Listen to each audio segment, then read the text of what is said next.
দেশটি হচ্ছে আমার, আপনার, আমাদের সকলের শেষ ঠিকানা। এই দেশেই আমরা জমেছি, এই দেশেই আমাদেরকে মরতে হবে।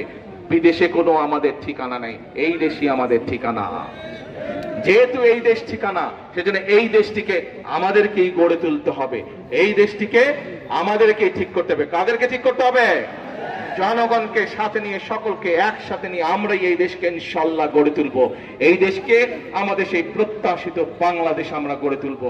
আমাদেরকে সজাগ থাকতে হবে সেই সকল দলগুলোর বিরুদ্ধে, সেই সকল মানুষগুলোর বিরুদ্ধে যারা বিভ্রান্তি ছড়াতে চায়।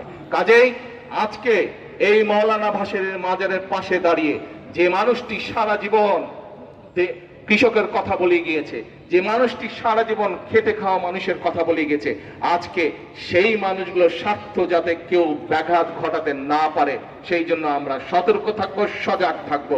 সকলকে একসাথে নিয়ে আমাদের বাংলাদেশ আমরা গড়ে তুলব। এবং সেই জন্যই সবসময় আমি একটি কথা বলি, করব কাজ, গড়ব দেশ। সবার আগে কে? সবার আগে কে?